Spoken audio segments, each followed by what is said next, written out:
जय हिंद दोस्तों। मैं आज आप लोगों को आधुनिक भारत यानी इतिहास का जो लास्ट पड़ाव है, मैंने इतिहास में आपको प्राचीन भारत पढ़ाया, उसके बाद मध्यकालीन भारत पढ़ाया और आज आधुनिक भारत प्रारंभ करने जा रहा हूँ।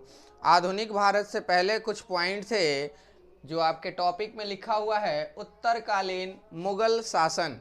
ये प्रश्न यहाँ से भी बहुत सारे एग्जाम में आते हैं। उत्तरकालीन मुगल सम्राट से प्रश्न आपके विभिन्न परीक्षाओं में आते रहते हैं। तो सो फ्रेंड, बिना देरी किए हुए आप अपने टॉपिक को देखेंगे, क्योंकि विभिन्न परीक्षाओं में यह प्रश्न पूछे जाते हैं। यहाँ से उत्तरकालीन मुगल व्यवस्था से बहुत बार परीक्षाओं में प्रश्न देखा गया है। चलिए बिना देरी किए हुए देखते हैं प्रश्न को। प्रश्न पहला है कि बहादुर शाह का पूर्व नाम क्या था। बहुत इंपॉर्टेंट प्रश्न है। बहादुर शाह का पूर्व नाम क्या था? तो क्या था नाम? मुअज्जम था। बहादुर शाह का पूर्व नाम क्या था? मुअज्जम था। नेक्स्ट प्रश्न की ओर देखते हैं। शाह ए खबर के नाम से किसे जाना जाता था?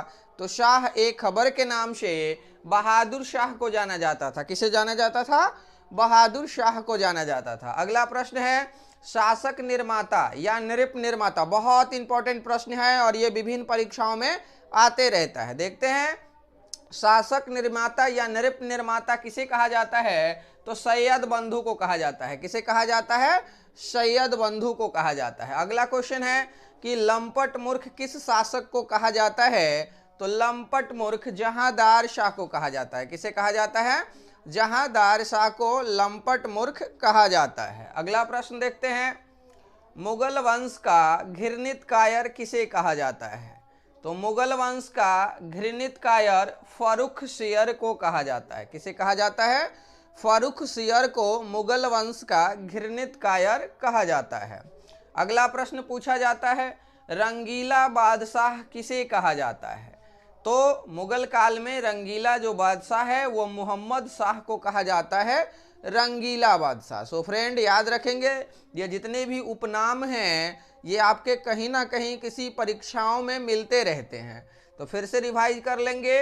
बहादुर शाह का पूर्व नाम मुअज्जम था। शाह ए खबर के नाम से किसे जाना जाता है? बहादुर शाह को जाना जाता है। नृप निर्माता या शासक निर्माता किसे कहा जाता है? तो सैयद बंधु को कहा जाता है। अगला प्रश्न है, लंपट मूर्ख किसे कहा जाता है? तो जहांदार शाह को लंपट मूर्ख कहा जाता है। अगला प्रश्न है, मुगल वंश का घृणित कायर किसे कहा जाता है? तो मुगल वंश का घृणित कायर फर्रुखसियर को कहा जाता है। अगला प्रश्न है, रंगीला बादशाह किसे कहते हैं? तो मोहम्मद शाह को रंगीला बादशाह कहा जाता है। अगला प्रश्न, नादिर शाह ने दिल्ली पर आक्रमण कब किया? बहुत इंपॉर्टेंट प्रश्न है ये और एग्जाम में आता भी है कि नादिर शाह ने दिल्ली पे आक्रमण कब किया? तो नादिर शाह ने दिल्ली पर आक्रमण 1739 ईस्वी में किया था। कब किया था? 1739 ईस्वी में किया था। नादिर शाह के आक्रमण के समय दिल्ली पर किस शासक का शासनकाल था? तो नादिर शाह के आक्रमण के समय दिल्ली पर मोहम्मद शाह का शासनकाल था। तो इस तरह से याद रखेंगे सो फ्रेंड कि नादिर शाह ने दिल्ली पे कब आक्रमण किया? तो 1739 में किया था और उस समय दिल्ली के शासक कौन थे? तो मोहम्मद शाह थे। याद रखेंगे। ईरान का नेपोलियन किसे कहा जाता है? बहुत इंपॉर्टेंट प्रश्न है। तो ईरान का नेपोलियन जो है नादिर शाह को कहा जाता है। किसे कहा जाता है? नादिर शाह को ईरान का नेपोलियन कहा जाता है।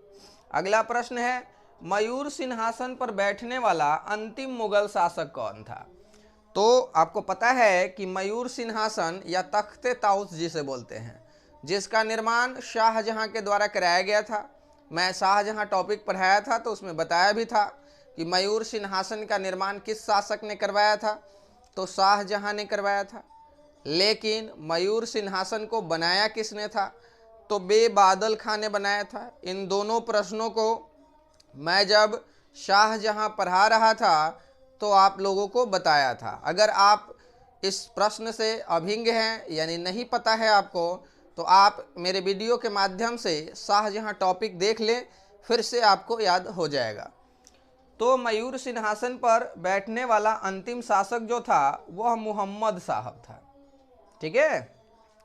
अंग्रेजों ने दिल्ली पर कब्जा कब कर लिया, बहुत इंपॉर्टेंट रहने वाला है, और खास करके जिन्हें भी बीपीएससी 67वीं का प्री देना है उनके लिए आधुनिक भारत बहुत ही इंपॉर्टेंट रहने वाला है, क्योंकि आधुनिक भारत से कम 25 प्रश्न बनते हैं आपके बीपीएससी पीटी में, और 10 प्रश्न ही हैं जो प्राचीन भारत या मध्यकालीन भारत से रखे जाते हैं। कुल मिला के 30-35 एवरेज प्रश्न आपके निकल के आ जाएंगे इतिहास से। तो इसलिए सो फ्रेंड, अगर जिन्हें भी बीपीएससी की परीक्षाओं की तैयारी करनी है उन्हें फोकस में इतिहास रखना है, जो आधुनिक भारत में बता रहा हूँ।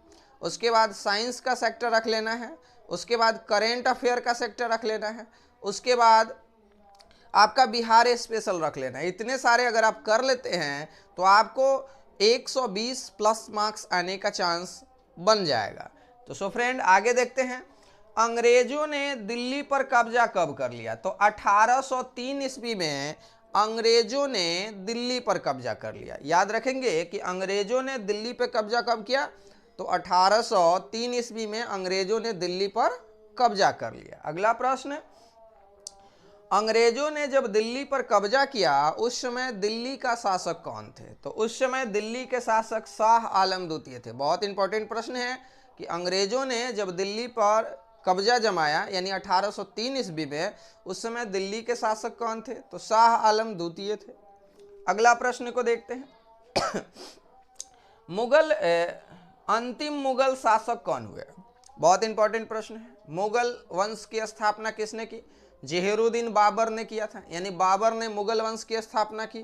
कब, 1526 ईस्वी में, क्योंकि 1526 ईस्वी में बाबर ने पहली लड़ाई, पानीपत की प्रथम लड़ाई जो 1526 ईस्वी में लड़ी गई थी, और यह जो लड़ाई थी पानीपत की, यह इब्राहिम लोदी यानी दिल्ली सल्तनत का अंतिम सुल्तान और लोदी वंश जो कि अंतिम वंश था उसी का अंतिम शासक इब्राहिम लोदी हुए, और इन्हीं के साथ बाबर की युद्ध हुई थी।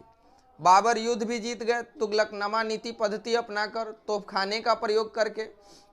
इस तरह से पानीपत की प्रथम युद्ध में बाबर जीत गए, और उसके बाद मुगल वंश की स्थापना होती है, दिल्ली वंश समाप्त हो जाता है।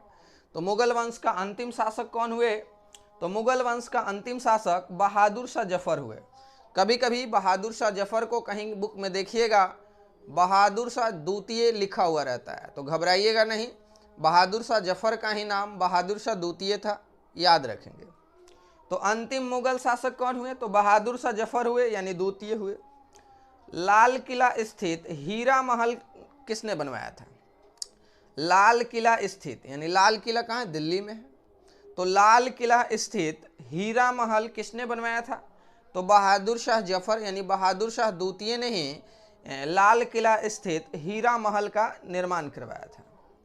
हयात बख्श बाग ये कहाँ है, तो हयात बख्श बाग ये लाल किला में दिल्ली में स्थित है। हयात बख्श बाग कहाँ है, यह लाल किला में दिल्ली में स्थित है, और इसका भी निर्माण हयात बाग बख्श कहाँ स्थित है, तो लाल किला दिल्ली में स्थित है। और लाल किला स्थित हीरा महल का निर्माण किसने करवाया था, तो बहादुर शाह द्वितीय या जफर ने करवाया था। जजिया कर को अंतिम रूप से किस शासक ने समाप्त कर दिया, बहुत इंपॉर्टेंट प्रश्न है। जजिया कर अकबर के समय में लगाया गया, चालू किया गया, बंद किया गया, फिर आगे भी शासक के द्वारा किया जाता था। कोई शासक आते थे तो चालू कर देते थे, और कोई आते थे तो उसे बंद कर देते थे। तो प्रश्न है आपका कि जजिया कर को अंतिम रूप से किस शासक ने समाप्त कर दिया, तो जजिया कर को अंतिम रूप से मोहम्मद शाह ने 1720 ईस्वी में समाप्त कर दिया। इस तरह से यह प्रश्न जो है काफ़ी इम्पोर्टेंट प्रश्न है और आपके एग्ज़ाम में आते रहता है। सो फ्रेंड, वीडियो अगर स्किप करके देखिएगा, इससे अच्छा है कि आप मेरे चैनल पे न रहें, क्योंकि मैं परिपूर्ण तैयारी के लिए आपको 1, 2, 3, 4 बहुत सारे बुक के माध्यम से सवालों का कलेक्शन किया जाता है, उसके बाद आपके लिए लाया जाता है ताकि आपको कहीं से भी प्रश्न आए तो छूटे नहीं। चलिए अगले प्रश्न की तरफ देखते हैं। अगला प्रश्न है कि 1857 की क्रांति, मुगल वंश भी था उस समय, तो 1857 की क्रांति के समय जो मुगल वंश के शासक हुए बहादुर शाह जफर, जिसे बहादुर शाह द्वितीय कहा जाता है, उन्हें बंदी बना लिया गया और बंदी बनाकर रंगून भेज दिया गया। बहुत बार एग्जाम में आया है प्रश्न, यह प्रश्न एग्जाम में हमेशा आते रहता है कि बहादुर शाह जफर को बंदी बनाकर कहाँ भेज दिया गया, तो रंगून भेज दिया गया, याद रखेंगे। अगला प्रश्न है, अहमद शाह अब्दाली ने भारत पर कितनी बार आक्रमण किया? तो अहमद शाह अब्दाली जो है, जो अफगान हैं, अहमद शाह अब्दाली भारत पे 8 बार आक्रमण किए हैं। याद रखेंगे कि अहमद शाह अब्दाली हैं जो भारत पे कितनी बार आक्रमण किए हैं? 8 बार आक्रमण किए हैं। अगर इनका नाम पूछ ले कि अहमद शाह अब्दाली का जो बचपन का नाम या अन्य नाम क्या है, तो अहमद खां था। क्या था? अहमद खां था। अवध स्वतंत्र राज्य की स्थापना किसने किया था? तो अवध एक स्वतंत्र राज्य की स्थापना शहादत खां ने किया था। किसने किया था? शहादत खां ने किया था। इस तरह से ये प्रश्न बनते हैं। अगला प्रश्न देखते हैं, हैदराबाद स्वतंत्र राज्य की स्थापना किसने की? तो चिंग्लिज खां ने किया था। चिंग्लिज खां ने किया था या निजामुल मुल्क ने किया था हैदराबाद स्वतंत्र राज्य की स्थापना? ये दोनों प्रश्न भी आपके विभिन्न परीक्षाओं में आते रहते हैं। अगला प्रश्न देखते हैं, औरंगजेब के द्वारा लगाया गया जजिया कर को समाप्त किसने कर दिया? तो औरंगजेब के द्वारा जो जजिया कर लगाया गया था उसे बहादुर शाह प्रथम ने समाप्त कर दिया। किसने समाप्त किया? बहादुर शाह प्रथम ने। अगला प्रश्न आता है कि 1716 ईस्वी में बंदा बहादुर को फांसी किसने दिया था? 1716 ईस्वी में बंदा बहादुर को फांसी किसने दिया था? तो फारूक शियर ने दिया था। किसने दिया था? फारूक शियर ने दिया था। पानीपत की तीसरी लड़ाई किसके किसके बीच लड़ी गई? तो पानीपत की तीसरी लड़ाई 1761 में हुई थी। पानीपत की तीसरी लड़ाई अफगानों और मराठों के बीच हुआ था। याद रखेंगे, पानीपत की तीसरी लड़ाई 1761 में हुई थी। किसके किसके बीच हुआ था? तो अहमद शाह अब्दाली एवं मराठों के बीच। किसके किसके बीच? अहमद शाह अब्दाली और मराठों के बीच पानीपत का तृतीय युद्ध हुआ था। ये पानीपत का तृतीय युद्ध कब हुआ? 1761 में हुआ था। आगे बढ़ते हैं, शाह आलम द्वितीय की हत्या किसने की? बहुत इंपॉर्टेंट प्रश्न है। तो शाह आलम द्वितीय की हत्या 1806 ईस्वी में गुलाम कादिर खां के द्वारा कर दिया जाता है। किसके द्वारा? गुलाम कादिर खां के द्वारा शाह आलम द्वितीय की हत्या कर दी जाती है 1806 में। अगला प्रश्न, अंग्रेजों को बंगाल में शुल्क मुक्त व्यापार सुविधा किसने जारी किया था? वो कौन सा मुगल शासक था? तो फारूक शियर थे। कौन थे? फारूक शियर। बहुत इंपॉर्टेंट प्रश्न है और ये प्रश्न विभिन्न परीक्षाओं में आते रहते हैं। क्या है प्रश्न? कि अंग्रेजों को बंगाल में शुल्क मुक्त व्यापार की सुविधा किस शासक ने दिया था? तो फारूक शियर ने दिया था। याद रखेंगे। दिल्ली में जंतर मंतर का निर्माण किस शासक ने किया था? तो जय सिंह द्वितीय ने किया था। दिल्ली में जंतर मंतर का निर्माण किसने किया था? तो जय सिंह द्वितीय ने किया था। याद रखेंगे। विश्व का सबसे बड़ा गुंबज कौन सा है? विश्व का सबसे बड़ा गुंबज कौन सा है? तो गोल गुंबज है जो बीजापुर में स्थित है। विश्व का सबसे बड़ा गुंबज कौन सा है? गोल गुंबज है जो बीजापुर में स्थित है। अगला प्रश्न देखते हैं, मुगलों ने नौरोज त्योहार किससे ग्रहण किया था? यानी किसी से उन लोगों ने नौरोज त्योहार को लिया था। तो प्रश्न यही है कि मुगलों ने नौरोज त्योहार को किससे ग्रहण किया था? तो वो पारसियों से ग्रहण किए थे। मुगल लोग जो नौरोज त्योहार मनाते थे वो किससे ग्रहण किए थे? किससे लिए थे? पारसियों से लिए थे। इस तरह से याद रखेंगे। अगला प्रश्न है, प्रत्येक वर्ष कृषि की जाने वाली उपजाऊ भूमि को क्या कहा जाता था? प्रत्येक वर्ष कृषि की जाने वाली उपजाऊ भूमि को मुगल काल में पोजल कहा जाता था। क्या कहा जाता था? पोजल कहा जाता था। अगला प्रश्न देखते हैं, फारूक शियर ने ईस्ट इंडिया कंपनी को शाही फरमान कब जारी किया?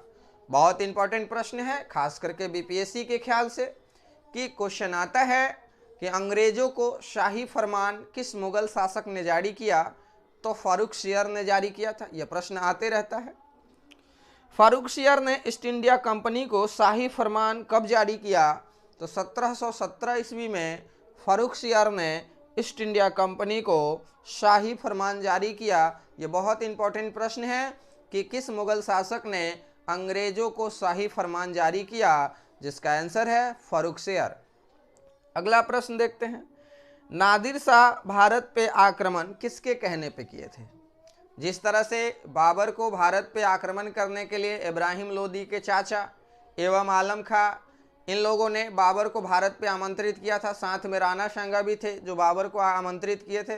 अंत में ऐसा हुआ कि बाबर विजय होते गया और उन लोगों को भी अंत में परास्त कर दिया।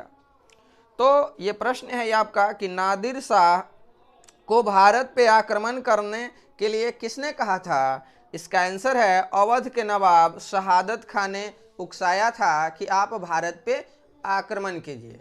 तो सो फ्रेंड, आज आधुनिक भारत का पहला टॉपिक था आपका उत्तरकालीन मुगल सम्राट, और यहाँ से लेके आधुनिक भारत लास्ट यानी आज़ादी तक में बहुत ऐसे प्रश्न हैं जो आपके विभिन्न परीक्षाओं में पूछे जाते हैं, खास करके बीपीएससी वगैरह में।